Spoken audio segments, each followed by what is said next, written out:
so glad you're here. Welcome to Agnes. Welcome to Charis. Just perhaps obviously a content warning before we get going. Of course, the conversation we are going to have concerns sexual violence among other potentially challenging subjects. So, Leigh, this is a thrill.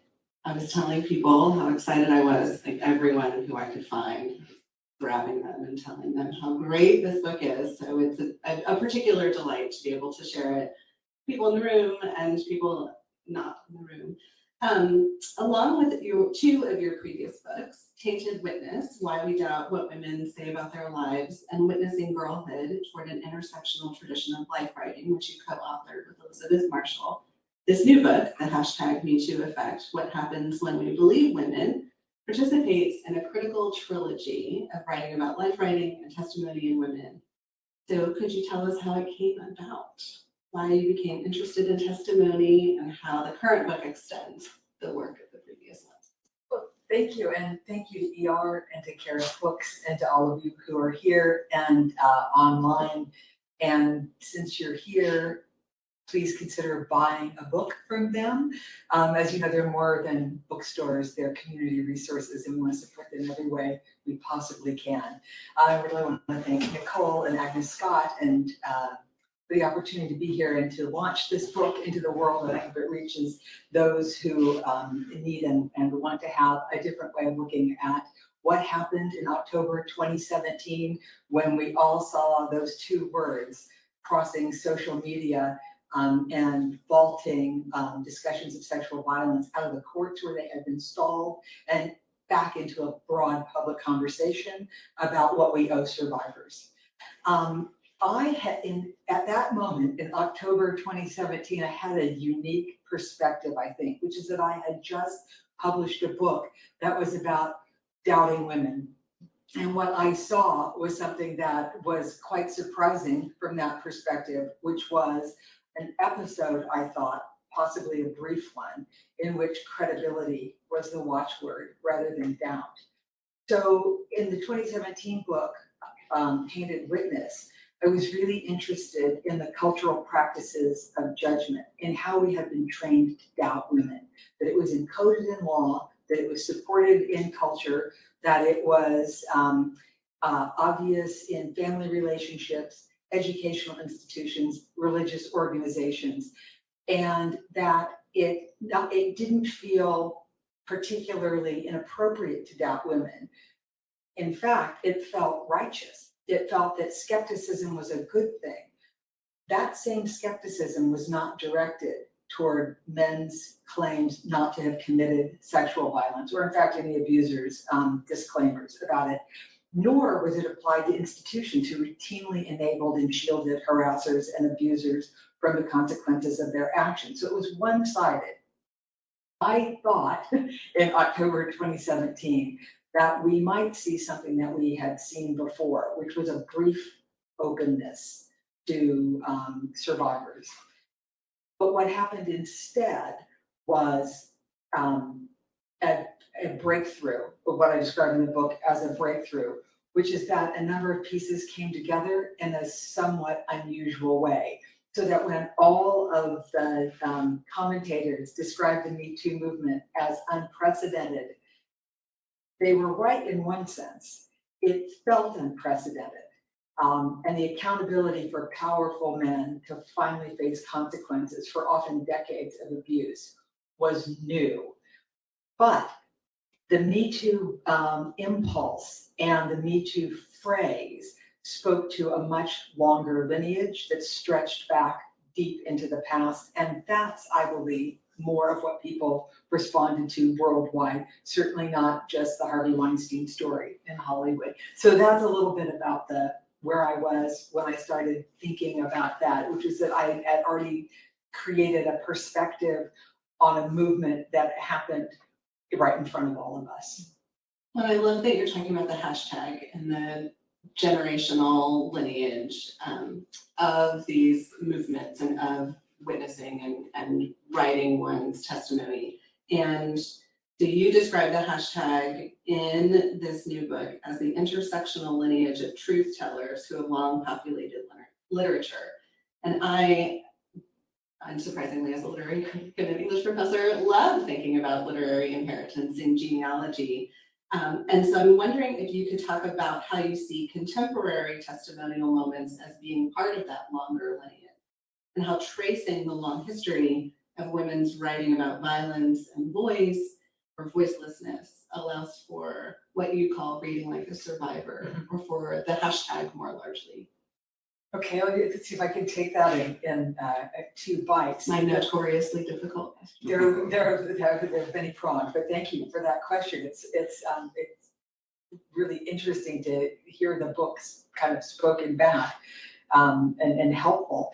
So one piece of it is social media, right? One piece of Me Too is Twitter, and but that's just one piece of it. That enabled a rapid fire spread of kind of survivor testimony. It's what happened with that is so interesting. There have been previous feminist organic publics that have emerged online. So you think of, in response to Bill Cosby trial, there was the hashtag the empty chair. There's been other kinds of trending hashtags about survivors, why I stayed, and so on. But Twitter alone doesn't explain the virality of Me Too. In fact, survivors and activists often attempt to go viral, but it's pretty hard to engineer. So I think what resonated was the phrase Me Too, which was an unacknowledged quotation from Tarana Burke's movement of the same name. So it was a citation without a lineage. That was corrected pretty rapidly. If you remember those early interviews, Tarana Burke was looped back into the conversation, but the fact that she could be absented from Me Too at the moment that it was taking off is very instructive about the inability to recognize the lineage of Black feminist thought in the United States in particular, but the work of activists around the globe. So the Twitter piece of it doesn't explain the response, although it does speak to the spread. What got awakened in that moment, I think, is a lineage that is both long and deep, characterized by episodes of credible truth tellers speaking to broad public audiences about sexual violence in particular contexts. In the book, I trace it to Harriet Jacobs, to 1860, her memoir, I would say, Incidents in the Life of a Slave Girl, in which she describes racist and sexual violence as it emerges within slavery. And she addresses a broad public audience as both an individual who is authoritative and credible and well-positioned to address the topic, and also as a feminist legal theorist, because she writes quite a lot about justice in that book. Her stance on sexual violence and survivorship speaks to the credibility and authority that survivors have intermittently been able to muster through collectivizing their testimony and placing it in public view. So I place Harriet Jacobs at the beginning of a tradition that leads to Tarana Burke. So there's unfolded in the book, but I think what's important to think about is that even though there were only 2 words in that early trending social media phenomenon, those 2 words in particular connected survivors to each other, not to authorities, not to judges, not to police, not to any of the mechanics of the criminal legal system, but instead to each other. And that was transformational. I think that's exactly right. And there was a New York Times Magazine article over the weekend. It all feels very immediate and very urgent and very continuing in its relevance, which speaks to, I think, how important this work is more largely, but this particular book is. And it was a sort of retrospective about Twitter, like how is Twitter going to do now, and what was it, and 15 years on, what will it be? And it isn't the same now as it was. And in particular, the author, Willie Staley, links to lots of different kinds of movement. And so he talks about the Green Revolution in Iran and Occupy Wall Street and Me Too, along with Black Lives Matter. And, you know, I am especially grateful that you're linking all of those histories together along with your title and recognizing the importance of that citationality and those speech acts, because of course that's what testimony is about, the importance of speaking but also acting, speech as action. That was a terrible, it wasn't a question anymore. just a rave.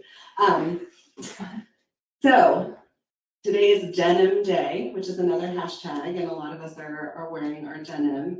It's a campaign that started in 1999 by Peace Over Violence and is now the longest running sexual violence prevention and education campaign in history.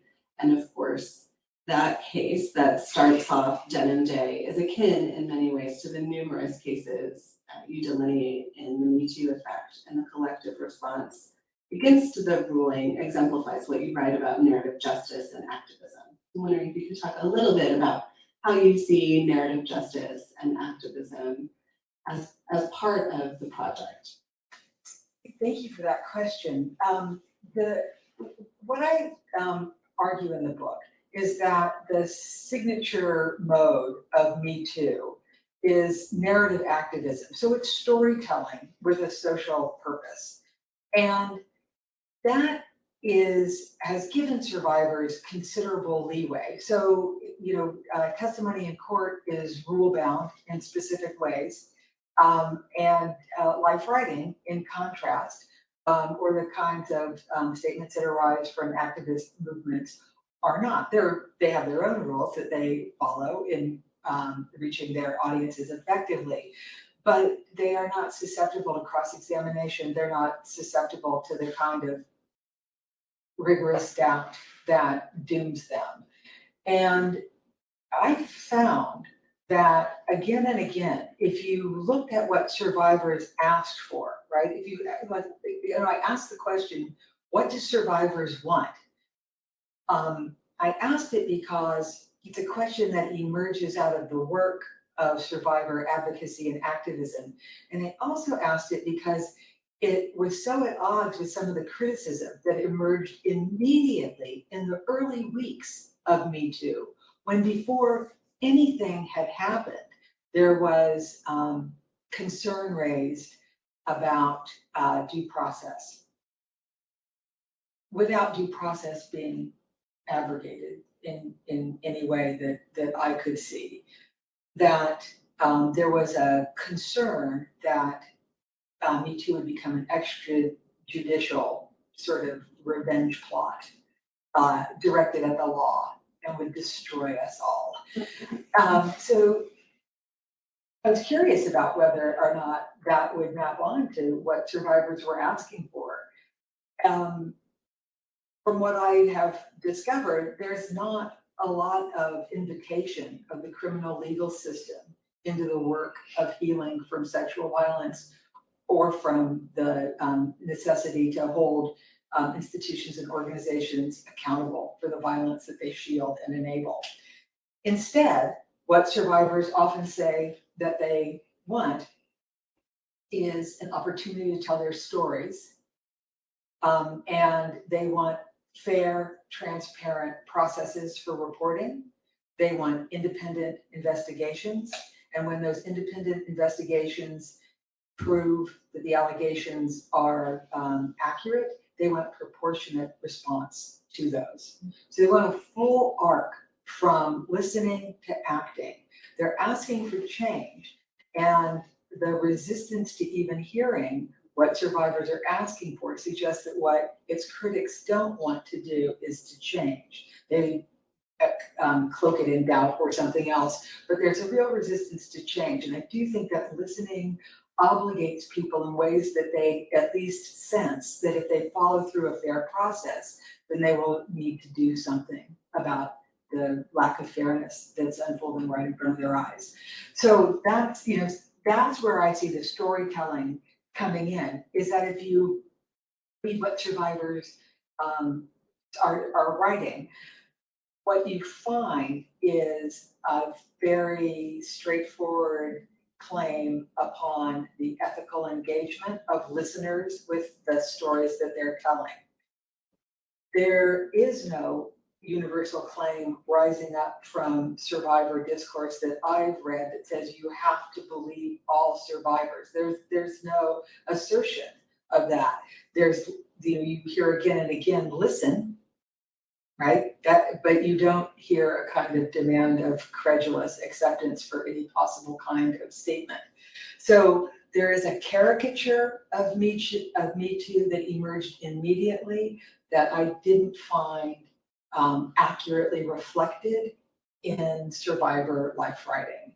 So what I was able to do was to compare some of the rapid emergence of a pattern of doubting and discrediting that was reorganizing itself almost as soon as survivors started to gain a public spotlight. And I saw that very much as part of what I had charted in Tainted Witness. But what I also saw was the tenacity of survivor statements when they were collectivized and when they were rooted in local organizing, whether that's union organizing, fair labor organizing, or pre-existing organizations for social justice and sexual violence work, but that it was moving along different channels, very well-established channels, but not legal, not the channels of the criminal legal system. So it wasn't asking for punishment. It was asking for a hearing, which is different.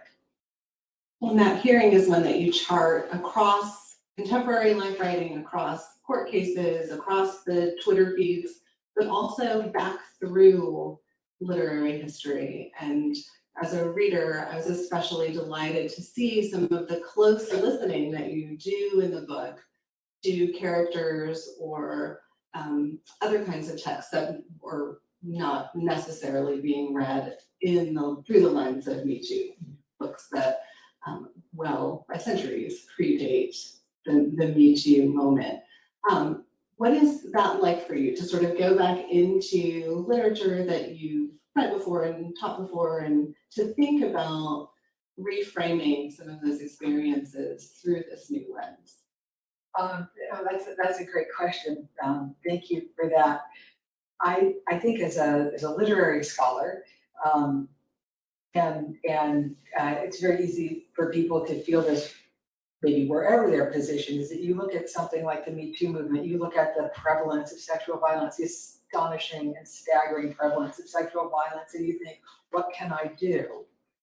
And then I remembered, well, I'm a literary scholar. I can read and think and write and explain what I see emerging across a range of texts. I can talk about the patterns of authority that are leveraged to do a certain kind of work in the public sphere. And I can also pay particular attention to the forms in which those are emerging. Right? Like, what are those narratives? How are they constituted? There's a tremendous power in the first person narrator, right? To say I and to tell your own story. That's one aspect of it. But there's a relationship that's also immediately activated in telling a story to someone for some reason. They talk about narrative theory in the book. The point being that we have a lot of tools that enable us to understand better how to pay attention to the testimony that's emerging everywhere, not only in legal cases, and probably not primarily in legal cases because they're so stacked against survivors, but elsewhere, because there's a long history of accusations of sexual dissidence and suspicion that falls on those who step outside their gendered or sex roles. and a kind of attacking of their authority and their personhood and their dignity by those who seek authoritarian control broadly, which takes me back to the Antigone, it takes me back to ancient Greece. One of the features that so attracted me to the Antigone, which I've been teaching for forever, and loving to teach and think with and write about and find myself in amazing company with feminist scholars like Bonnie Koenig and Judith Butler, who have returned again and again to the Antigone to think about the claims of feminist speech on our sense of ourselves as a public. One of the things that struck me as I began to think about the Antigone is that so much of women's speech comes to us in fragments and broken, interrupted, partially destroyed, unheard. And I thought that the practices of destroying the wholeness of that speech are very fully developed, but we don't have equally fully developed techniques for listening to those testimonies when they emerge. We have a sense of women who are speaking to us about the harm that's been inflicted on them as maybe minor characters, not talking to us about things that maybe we don't believe or have been trained not to listen to. But if we could apply some of the care that we have learned to turn toward literary characters that we know we're supposed to be interested in and are in fact interested in, and spread that across literature and extended it into our engagement with survivors broadly, then the service of that would create a kind of thinking along with survivors toward ethical ends.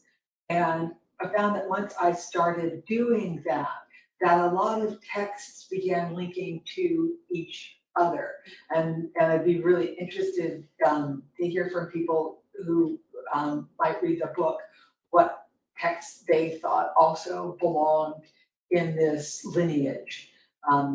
Because, I have laid out some enough to demonstrate the pattern and the claim, and there's no pretense to exhausting that. So I'm very interested in that this work can open up other kinds of connections for people to take the notion that the care that we give to survivor discourse can teach us how to listen beyond literature, beyond the law, and to reconnect survivor speech to other survivors. It really does feel that way.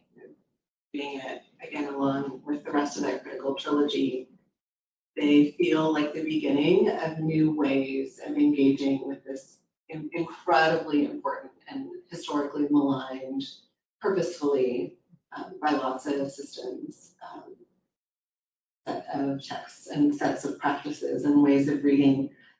You, as you're talking about the book, you are talking about ways to think anew about consent, about disciplines of femininity and gender, about those ethical responsibilities that join tellers and hearers. And reading the news just before coming here, it's like still just being in your text, which is a great place to be, but a little bit harrowing. And I'm wondering if you have ideas about what we do next. These are important questions, they're essential questions. And where do we go from here? That's a very big ask, right? And I think and luckily we're together in trying to answer it and to respond to the necessary demands that harm makes upon us. One of the things that sort of struck me when I was writing the book is the reaction from some people that Me Too is over. That's in the past. Everybody knows what it was, and nobody's interested in it anymore. And I thought, TikTok, just wait, and because every week, you just wait. And someone said, well, someone has accused someone of something. That can't be fair. Why haven't we heard about that before? And I thought, just wait. And sure enough, there would be more people coming forward. So one thing we can do, I think, is to pause when we hear a new account of a new claim about sexual violence. Instead of activating the judge and jury feelings, just to wait and see, it will widen up the space for more information to enter. That might seem like a very small ask, but I will tell you, that's not what happens. So that's incredibly important, to just wait and see what comes in, to hold the space open and find what fills it. Because what you will find there is an opportunity to reflect upon what constitutes justice in those circumstances. One of the big changes, I think, that happened in the Me Too movement is what narrative theorists call focalization, which is that describes who's telling the story. And what Me Too enabled was focalization on survivors. Survivors are telling the story. And it has become a point of reference and a framework for hearing any testimony by survivors. So that if someone says that's a Me Too story, what it's referencing is collective credibility, the plausibility of the claim of harm, the accountability of those who enabled it or shielded it or perpetrated it, right? So it's a different model. What was there previously was he said, she said, which was a false equivalence, because those aren't equally weighted. If she said it was rape and he said, I don't think so, or you're lying, those aren't exactly competing stories. One is a negation of a claim. So that's the model that we had previously. So I do think that the framework of Me Too continues to be filled with the potential of credibility for survivors and the collective dimension of their witness. So there's a kind of scale and weight to it.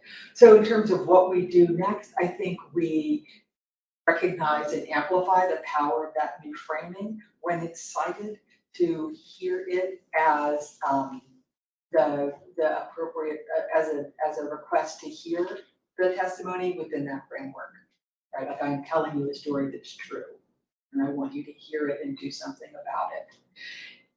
And just saying those words, and I've said this before tonight, that doesn't seem like too much to ask. And yet, it is a sea change to do that much, to hold institutions accountable, to model for members of communities, workplaces, societies, how to understand the way that survivors are harmed, that live far longer than actual harassment or attack. That in the book I talk about the notion of a theater of participation, that there are, this dyad of victim perpetrator kind of comes to us from criminology. It's not very descriptive of how sexual violence unfolds in specific contexts. There are many more positions. There are bystanders who would never, ever imagine that they would do anything to harm another person, but who don't intervene or interrupt or don't believe.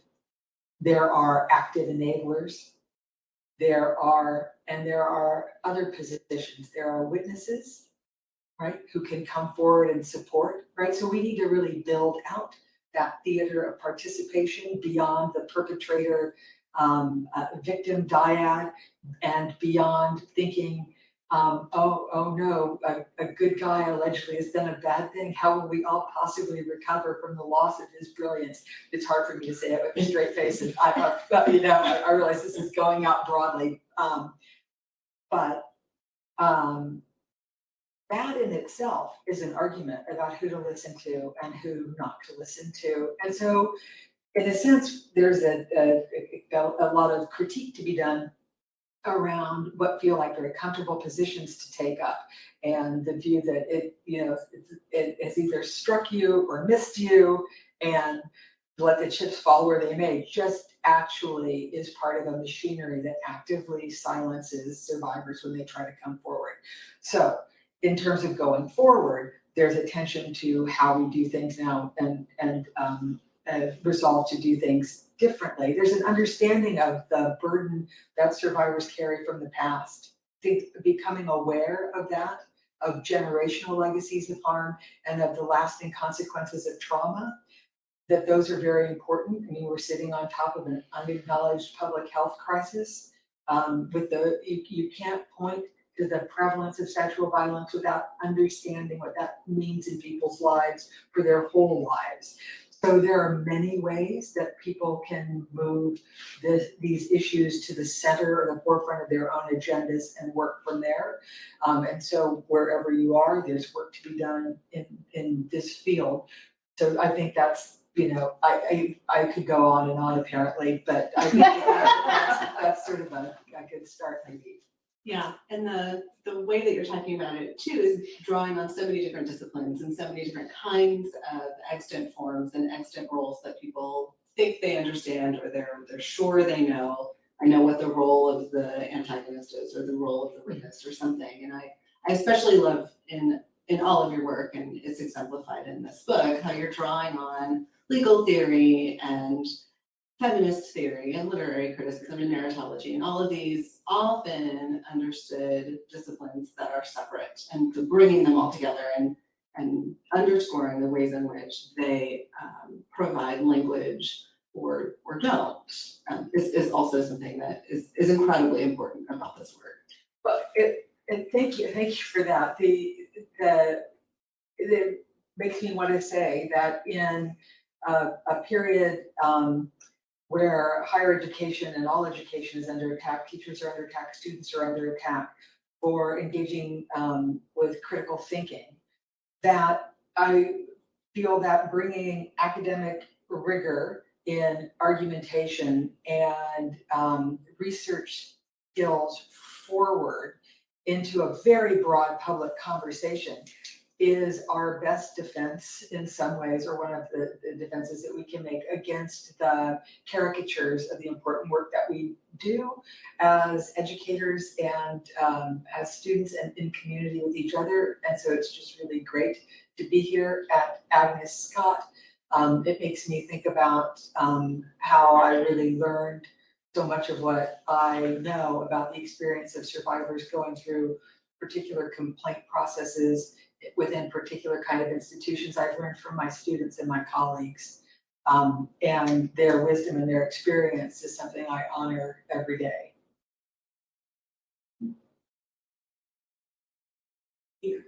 Are we? Yeah. We're ready? Yeah. So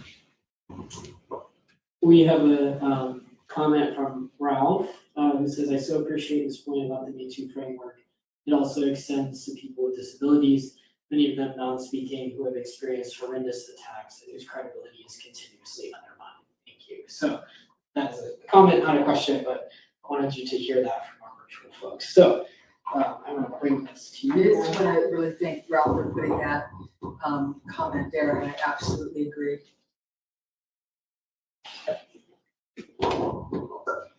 Thank you so much. I have about a million things to say, but I'll only say a few. I just am really heartened by the idea of listening as almost like a weapon, like a power of collective listening. And you mentioned, listening and holding a space and just letting that be the thing that's going to make action happen is so opposite of what's happening right now. Like everybody's yelling, and everybody's trying to say this, and really the idea of actually having an exchange. And then the other thing you said earlier about listening obligates you, like it makes you human. It's a lovely, lovely idea. So I wanted to say that. And then another comment I wanted to make was during the Me Too, when Me Too happened, I was shocked that my very aware brothers and husband didn't realize that all of us had these stories. Like, I didn't talk about it, it's like, it was really so eye-opening. They were like, you're afraid to go out, to go in the parking lot. All those little questions that we just assumed and just came up. I just thought that was it just surprised me. Thank you. That's a great comment. In the book, I mentioned a piece that Jelani Cobb wrote in the New Yorker, where he was talking about the response to George Floyd's killing. And he made an analogy between white people, he said, saying, I knew it was that bad, but I didn't know it was that bad, to himself and other men scrolling through their social media feeds when Me Too happened, and seeing their family members, their neighbors, their coworkers, their teachers saying Me Too, and not knowing it was that bad. So there are these kinds of I wouldn't call them unintended negative consequences. I would call them aspects of a system of silencing survivors functioning well. Is that survivors are so effectively silenced that those who need to know and would be concerned and would want to help are let off the hook of having that knowledge. So I think what you're doing is putting those pieces together in your comment. Thank you for that.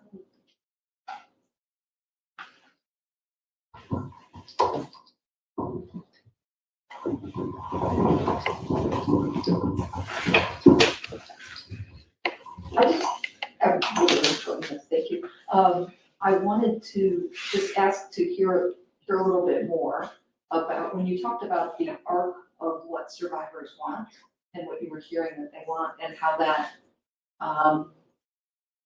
by often doesn't implicate or draw in the legal system. And so I can't remember the exact arc, but I believe there was a step in there about accountability, for example.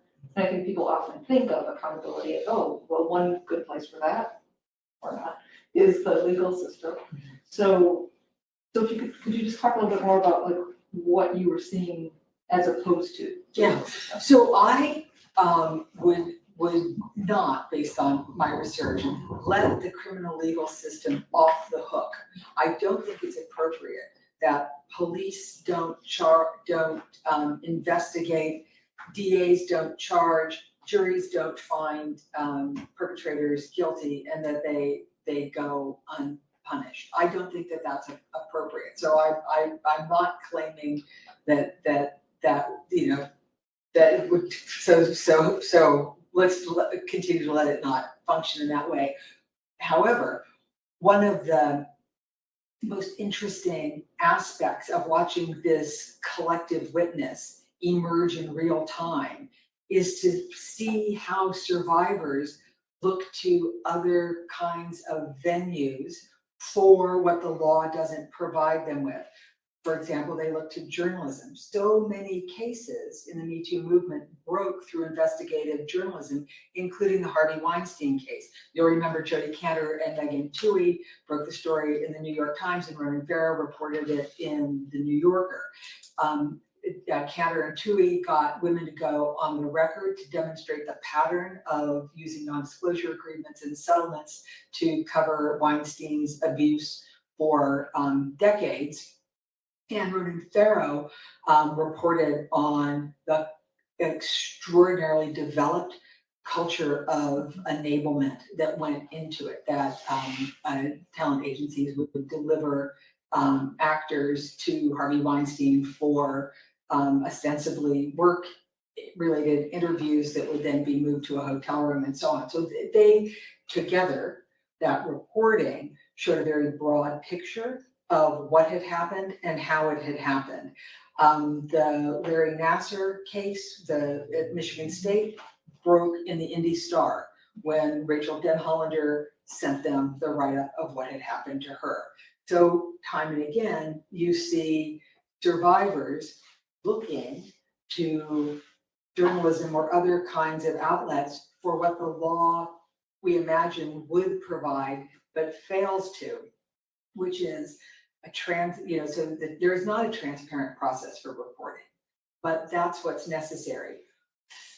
So transparent processes for reporting, fair investigations by third parties, so that those who are involved don't investigate themselves. And when those investigations demonstrate that the misconduct has occurred, proportional consequences for the behavior. So that's, there is a one form of criticism against Title IX, which is that it's like a witch hunt and it's overreach and it's done these horrible things. Remember that Title IX is a disciplinary tool in educational institutions. It can't find anybody guilty of anything and send them to jail. Its disciplinary powers are somewhat weak. They're important, but it's overblown to compare them to the kind of power that the criminal legal system has. It's very appropriate to be entirely wary of turning the criminal legal system on someone, because its powers to punish are so extreme and so unequally applied. But to inflate the power of a workplace or a disciplinary procedure to that is really inappropriate and takes away from us tools that we have at hand. So when those processes don't exist, it takes survivors a long time to figure out how to tell that story and to whom, while a clock is ticking on statutes of limitations. So it's unfair all the way around, which I really try to kind of explain and get into. I think a lot of people were quite surprised when Christine Blasey Ford brought forward allegations about Brett Kavanaugh to discover that the reporting process was not one bit clearer than it had been in 1991 when Anita Hill made the same kind of claim about Clarence Thomas, right? So not putting it into place is continuing to do harm, right? To prevent that testimony from being heard and sorted and acted on. So that's that arc over and again that survivors are asking for, is to not have it be so overbearingly difficult after having suffered this experience to then get some kind of accountability for it. When the accountability can be something like that person can't be in charge anymore, right? So that's I hope that sort of speaks to Perfect. Yeah, thank you. And to be able to form those responses and their experiences in the ways that make the most sense to them in the telling, which I think is something you talk about so smartly across your work, that in hearings, in trials, there's a sort of form that is expected and attorneys ask for it to look a kind of way. And when it doesn't look the kind of way that they expect, then the witness is dubious or tainted in some way. And of course, figuring out not just to whom to tell the story, but in what form makes the most sense for the survivor is something that's incredibly important. I've been thinking a lot about testimony when it comes to transgender activism, and particularly right now with all the anti-trans legislation that's happening, particularly in the South, but around the country at this point. Historically, LGBTQ movements have really put a lot of emphasis on the idea of visibility, on the idea of coming out, and that is a form of witnessing, a form of testimony, as a tool for self-actualization, but community actualization. Like, you come out and you are visible so that others can be too. Like, you're a possibility model for someone else. And if you can be visible, sometimes you will take the heat for someone who cannot be visible yet. There's all these kind of logics that we deploy. And right now, for the first time in a long time, I, as someone who works with younger trans people, I'm like, I don't know that you should actually be visible and that you should actually be out here witnessing. And in part because the logic of that, we took teenagers to go to the state house to speak their truth to these lawmakers, and it was just hitting a wall. I mean, it was the most painful, like, someone performing their autobiographical sort of witnessing in the way that we have all been taught, like speaking truth to power, this means something, this changes something, and then seeing the complete and utter blankness and like rubber wall of that it means nothing to the people who are legislating against us. And so I'm thinking about that in terms of what is with Me Too, obviously white supremacy has not been eradicated in this country, misogyny has not been eradicated in this country, but we've had these moments of consciousness where people are believed. And I was thinking about how like no one is believing any of these trans people in their authentic experiences of their personhood. And they're believing cuckoo bird, fake doctors, right? Who don't even have real medical degrees, right? And so that question, like who is an authority and who gets to speak and all that is so resonant in your work. So my real question is like, why do you think certain moments become the moment where authenticity coalesces or enough voices come together, and particularly with Me Too, like why do you think that was the moment? It's such a great question, and what you really wish you could do is engineer those moments and then make them last. Yeah. What I talked about in the book is this notion of a breakthrough comes when there is saturation on the issue. So in the case of sexual violence, there's so much sexual violence that people can even cite statistics about it as common knowledge, right? So there's saturation. Then there was the second piece was visibility. There was the Women's March. There was this sense that it had been going on. It was too bad or too long and too much. So it had a certain kind of visibility. And then people began to understand themselves, not as passive bystanders, but as participants. So there's saturation, visibility, and participation came together. And then that enabled the storytelling to have a focus and a hearing. I guess what I would say that I observed in the work that I did on the book is that progress, social progress, and conservatism are co-evolving. So the progress doesn't stay done forever. The fight goes on, which is a kind of fact of organizing that I think reminding ourselves of enables us to understand that there are going to be some moments that are much harder to turn into testimonial moments, that they're actually prone to tremendous violence. The blanket statement that everyone should come out and tell their truth is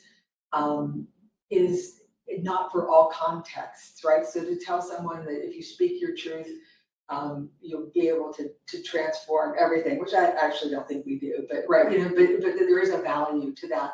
To ask people to do that in conditions that aren't safe is not responsible. So I think one of the things that it's important to be continuously attentive to is to shoring up those conditions in which people bear witness. So it's certainly supporting and encouraging people as they fledge and thrive in their lives, but working always to ensure that there are conditions in which when they speak, it can be heard. And I think that's something that might seem more amorphous, but it really goes to the structure of things, right? And so, there's a kind of, it's certainly multi-form work. Thank you. If we want to check and see if anybody has any online, the dollars. Okay, thank you so much for this. I can't wait to read the book.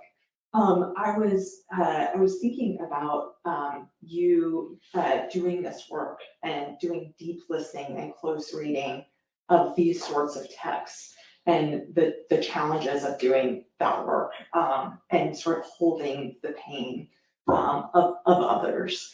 If you could just talk a little bit about that, and part of what it made me think about is that one, you know, advantage of doing work on Me Too was this collectivity that for some folks or for many of the kind of testimonies shifts the tenor in some ways, and that collectivity did offer this sort of like virtual community. And so they weren't these isolated testimonies, but anyway, I just wondered if you could talk a little bit about just your kind of doing this work and sitting for so long with these testimonies. Thank you. And it was a pandemic project. So the more usual methods I had of connecting with people to reflect on and think about this were severely constrained. Yeah. So, sometimes it just felt like the research topic and me in this intense relationship of wanting to understand the patterns that I was seeing well enough to describe them in ways that didn't reinscribe the pain and violence, but that interrupted it, that didn't reproduce the experiences of others in a way that made it feel heavier and more unendurable, but instead offered something different to reframe or reshape them. And so that's how I did it, and that's what I did, is that I took it on as that kind of feminist work of figuring out what part I could contribute to a much bigger issue and to the work that a lot of people were doing. We have a question from Eli, two connected questions. What impact do you hope this work will have on the wider culture surrounding survivors sharing their stories? And also, what impact do you hope this work will have on survivors on an individual basis? That's such a, thank you. That's such a great question. Let's cover the second one first. I think individually, I think it can just be tremendously empowering to understand that the experience that you had that broke your life didn't happen to you because there was a problem with you, that there's a problem with the systems of violence that are in place that enable people to harm others and to get away with it. And, that might sound sort of, rather a basic claim and maybe even too general of a claim, but I do think that the way that knowledge of sexual violence and the experience of survivors is silenced broadly in culture it demands that people live with an injury that was done to them and expects that they live out their lives without any kind of accountability. And the unfairness and the unjustness of that, I think, is something that we need to reflect and honor in an ongoing way. So I think individually, I hope if anybody reads this book that they will find that this is not a place where they are doubted or made to feel that their lives are anything other than absolutely affirmed by a broad range of experience from antiquity forward. So if you flip the focus, this is really the stream of human life, is how do we move forward together in the experience of violence toward ethical and just outcomes for all and carry that forward. So maybe that then gets to the second piece of it, which is kind of work do I hope that this book joins to amplify and uplift. At one point, I thought about writing it as a manual for activists.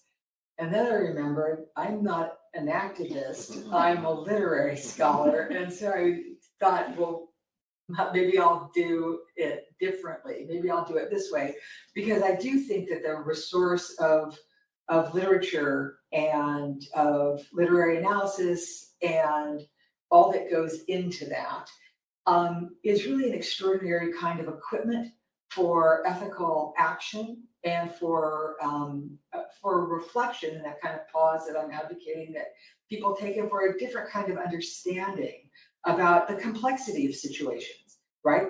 We don't have perfect victims. We have imperfect systems, and we also have people.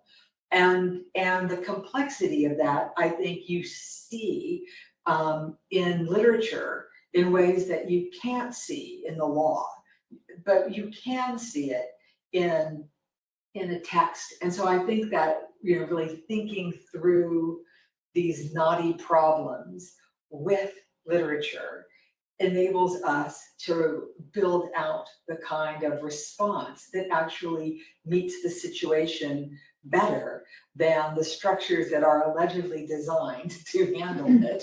So that's, I think, how I would answer that tonight. Thank you. Nicole, do you want to give us your closing remarks as we come to our end of our time? Yes, I suppose, although I think we should just. Agnes? It has been just a tremendous delight and honor to have you here. I'm so grateful to Charis for all things, but certainly for hosting us and being such an integral part of Agnes Scott's community, and to audience members both in the room and on the machines. And thank you, Leigh, for being here. It's an extraordinarily exciting, important book. We didn't give away all of the secrets either. There's so many more. There's so much more in there. My book is very marked up because I'm gonna teach it all the time. So, round of applause for Leigh.